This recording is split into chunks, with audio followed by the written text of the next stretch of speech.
April 8, 1943. 27,000 feet above France. German ace Oberleutnant Ralph Herrmann watched the ungainly silhouettes climbing toward his formation and couldn't suppress his laughter.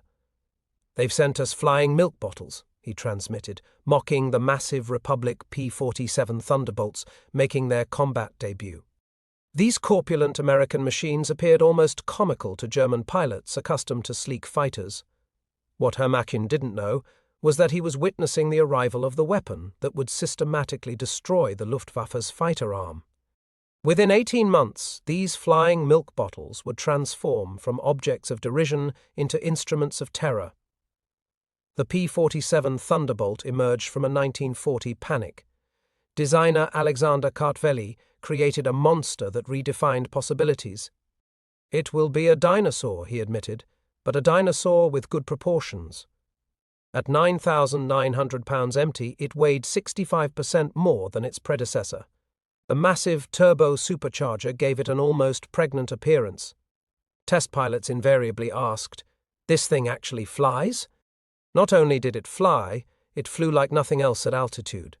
The Pratt & Whitney R2800 engine, producing 2,000 horsepower, could maintain full power at 27,000 feet, where German fighters gasped for air. But the training accidents were horrific. Between September 1942 and January 1943, the 56th Fighter Group lost 18 pilots and 41 aircraft. The P-47 killed more Americans in training than Germans would in the first months of combat. Those who mastered it discovered something extraordinary. Lieutenant Robert Johnson described his first flight. "It was like strapping yourself to a locomotive. The power was unbelievable. You didn't fly it, you aimed it." The first combat encounters confirmed every German prejudice. The P-47 seconds couldn't turn with the Focke-Wulf 190 seconds, couldn't climb with the Messerschmitt 109 seconds. Luftwaffe ace Joseph Priller reported, "The new American fighter is meat for the slaughter. Our boys are calling them walking tanks, fat targets pretending to be warriors. In their first month, Americans lost 14 Thunderbolts for only 3 confirmed kills." But something strange was happening. The P-47 seconds absorbed incredible punishment before falling. One aircraft returned with 21 cannon holes and over 100 machine gun strikes, and when P-47 seconds got their guns on target, the results were catastrophic. 8 synchronized Browning machine guns created a convergence zone of destruction German pilots had never experienced. The turning point came on June 26, 1943. Second Lieutenant Robert Johnson's Thunderbolt was caught by multiple German fighters. 21 20mm cannon shells exploded across his aircraft. The canopy shattered, fire erupted, and he was wounded. The canopy jammed shut, trapping him in a dying aircraft at 27,000 feet. Then it got worse. A lone Focke-Wulf, 190, found the crippled Thunderbolt limping toward England at 170 miles per hour. The German pilot fired his entire cannon ammunition load into Johnson's aircraft, then repositioned and fired again with machine guns. The Thunderbolt absorbed everything. The German pilot pulled alongside, staring in disbelief at the flying wreck. He shook his head in apparent amazement, gave an informal salute, and peeled away. Johnson's P-47 landed with over 200 bullet holes, yet it had brought him home. By July 1943, American pilots learned to exploit the P-47's true strengths. Commander Hubert Zemke discovered the secret: don't turn with them, don't climb with them at low altitude, use your weight, use your power, use your guns. The Thunderbolt's massive weight became a weapon. In a dive, nothing could catch it. From 30,000 feet, a P-47 could reach 550 miles per hour, faster than any German fighter. Captain Walker Mahurin developed the boom and zoom tactic. P-47 formations would climb to 30,000 feet, roll inverted, and dive. At the bottom, the American heavy machine guns would speak. German pilots described it as facing a wall of lead. Aircraft caught in this convergence pattern didn't just fall, they disintegrated. The true revelation came during the August 17, 1943 raid on Schweinfurt and Regensburg. Major David Schilling encountered Messerschmitt 110 destroyer aircraft positioning to attack B-17 seconds. His flight of 4 Thunderbolts dove from 28,000 feet. A German gunner who survived recalled, "The American fighters came down like hammers from heaven." Then he fired. The aircraft ahead of us simply came apart. Wings separated, tail severed, the crew compartment shredded into metal confetti.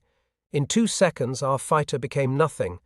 8 Messerschmitt 110 seconds were destroyed in less than a minute. Each P-47 carried 3,400 rounds total, weighing nearly 900 pounds.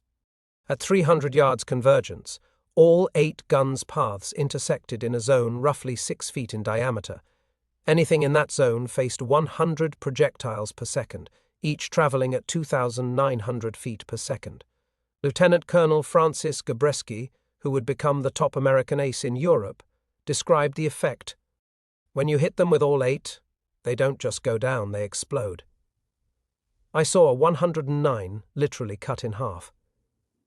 By September 1943, the Luftwaffe discovered another horrifying reality. The P-47's performance improved dramatically with altitude while German fighters suffered. The turbo-supercharged engine maintained rated power up to 30,000 feet. German fighters saw performance degrade significantly above 25,000 feet. German ace Hans Philipp, with 206 victories, encountered this reality fatally on October 8, 1943. Leading his formation against B-17 seconds at 28,000 feet, his Focke-Wulf 190 was sluggish in the thin air. When P-47 seconds dove from 32,000 feet, the Germans were sitting ducks. Robert Johnson's combat report was clinical, opened fire at 300 yards, observed strikes along entire fuselage, enemy aircraft exploded. No parachute observed. Philipp's death sent shockwaves through the Luftwaffe. If one of their best couldn't survive against the Thunderbolts, what chance did average pilots have? In January 1944, a new variant arrived that completed the transformation. The P-47D-22 featured paddle blade propellers that dramatically improved climb rate from 2,200 to 3,000 feet per minute. The massive propeller also created a distinctive thundering roar that could be heard from miles away. German ground troops began calling it Donnerschlag, thunderclap. By March 1944, P-47 seconds equipped with external fuel tanks could escort bombers deep into Germany. German ace Gerhard Barkhorn, with 275 victories, survived an encounter that left him badly wounded. He recalled, "We saw them above us." Someone laughed and said, "Here come the flying pigs." Nobody was laughing 30 seconds later. They came down like an avalanche. The first pass destroyed 3 of our fighters, just gone. Their guns didn't fire in bursts like ours. They poured out solid streams of fire. Getting caught in that stream meant instant death. As P-51 Mustangs arrived for long-range escort in spring 1944, P-47 units increasingly focused on ground attack. The transition made them the most feared aircraft in the German arsenal. The heavy machine gun battery proved equally effective against ground targets. The addition of bombs and rockets transformed the P-47 into a multi-role monster. The D-25 variant could carry 2 1,000-pound bombs and a 500-pounder, plus 10 5-inch rockets. Oberst Hans von Luck, commanding a panzer regiment during Normandy, experienced P-47 ground attacks firsthand. They came in low, so low you could see the pilots' faces. A column of our trucks simply ceased to exist. 20 vehicles transformed into burning wreckage in one pass. The psychological effect was devastating. They were flying artillery with the accuracy of snipers. On D-Day, June 6, 1944, over 500 P-47 seconds provided air cover, creating an impenetrable umbrella. German fighters attempting to reach the landing zones were massacred. Only 3 German pilots reached the beaches. One reported, "The sky belonged to the Americans." Thunderbolts were stacked from sea level to 30,000 feet. I was the only one to return. Their guns turned our fighters into aluminum rain. In the weeks following, P-47 seconds systematically destroyed German movement in daylight. In June alone, 9th Air Force Thunderbolts claimed 651 locomotives, 3,847 trucks, 512 tanks, and 4,553 horse-drawn vehicles destroyed. The Wehrmacht was forced to move only at night. The Germans tried everything to counter the threat. They reinforced vehicle armor, deployed more anti-aircraft guns, developed new camouflage techniques. Nothing worked. The P-47's combination of speed, armor, and firepower made them nearly unstoppable. In the Pacific, the P-47 proved equally effective. Colonel Neil Kirby led 4 P-47 seconds against 40 Japanese aircraft over Wewak, shooting down 6 himself, earning the Medal of Honor. Japanese ace Saburo Sakai later wrote, "We called them monsters. Our 20mm cannon seemed to have no effect. I put dozens of rounds into one Thunderbolt and watched it fly away. Their return fire was terrifying. Perhaps the ultimate vindication came in encounters with German jet fighters. The Messerschmitt Me-262, with its 540 miles per hour top speed, should have been untouchable. But Thunderbolt pilots discovered they could catch jets during takeoff and landing, and in high-speed dives. On November 27, 1944, Lieutenant Colonel John Meyer became one of the first to shoot down an Me-262 with a P-47. Diving from 28,000 feet, his Thunderbolt reached speeds approaching 500 miles per hour. Meyer's combat report noted, "The enemy aircraft disintegrated under fire." The concentrated fire of 850 caliber guns proved more effective than we anticipated. The ultimate demonstration of American industrial might came during Operation Bodenplatte, the Luftwaffe's desperate attempt to destroy Allied air power on January 1, 1945. Nearly 900 German fighters launched surprise attacks on Allied airfields. At one base, German fighters destroyed 22 Thunderbolts on the ground. A captured German pilot pointed at the burning aircraft and taunted, "What do you think of that?" Major George Brooking's response became legendary. "By tomorrow, we'll have 40 new ones. How long will it take you to replace your pilots?" The German pilot's smirk disappeared. Within 48 hours, factory-fresh P-47 seconds filled the flight line. The Luftwaffe lost 271 aircraft and 213 pilots. These losses they could never replace. The Americans lost 134 aircraft, all replaced within a week. The numbers told the story of inevitable defeat. Republic Aviation produced 15,683 P-47 seconds during the war. At peak production, factories completed one Thunderbolt every hour around the clock. Each aircraft required 65,000 individual parts, 8 miles of electrical wiring, and 2,000 pounds of aluminum. Yet, American workers assembled these complex machines with precision exceeding peacetime standards.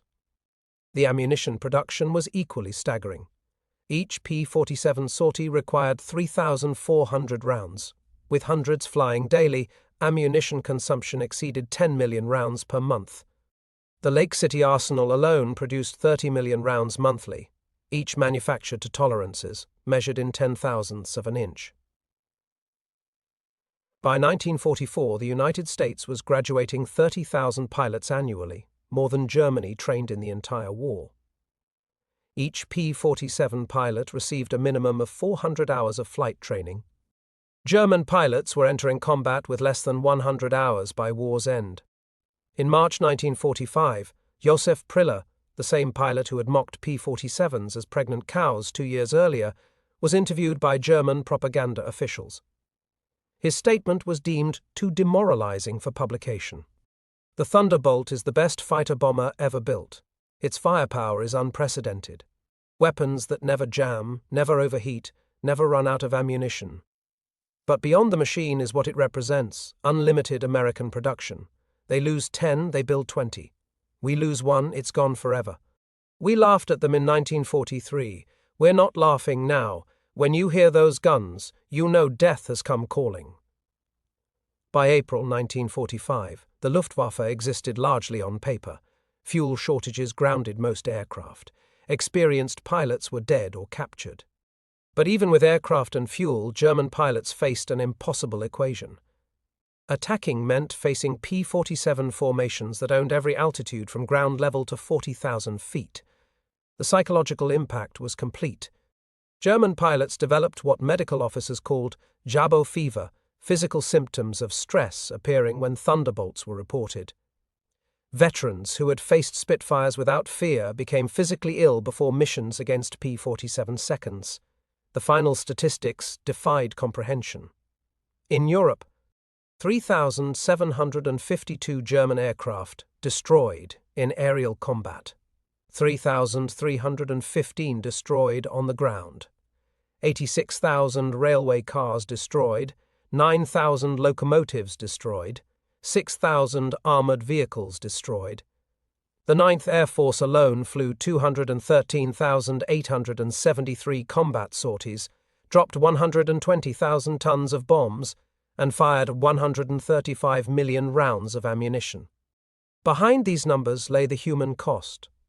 The Luftwaffe lost approximately 28,000 pilots killed in combat against Western Allied forces. Each loss represented years of training Germany could never replace. By war's end, the average German fighter pilot had less than 30 hours of combat experience. The average P-47 pilot had over 200. At German interrogation centers, captured files showed the complete reversal of opinion. April 1943. Large, unmaneuverable fighter. Minimal threat. December 1943. Exceptional high-altitude performance. Significant threat. June 1944. Dominant fighter bomber. Critical threat at all altitudes. March 1945. Best fighter bomber of the war. Unsurvivable in direct engagement. In 1985, at a reunion of German and American fighter pilots, General Adolf Galland, former head of the Luftwaffe fighter arm, was asked about the P-47. His response captured the complete transformation. "We made a terrible mistake in 1943. We saw this big, heavy fighter and laughed. We were the ones who didn't understand. The Americans didn't try to build a European fighter. They built an American one designed around production, firepower, and survivability. They understood that in a war of attrition, the plane that could take punishment and deliver devastating firepower would win. They were right. The first time I flew a captured P-47 after the war, I understood everything. The power was incredible. The cockpit was comfortable. The visibility excellent. But what really impressed me was realizing America built over 15,000 of these complex machines while fighting a two-ocean war. That's when I knew we never had a chance. Those guns, we called them Roosevelt's piano because of the sound they made. Once you heard that sound, you never forgot it. Many of my friends heard it for the last time.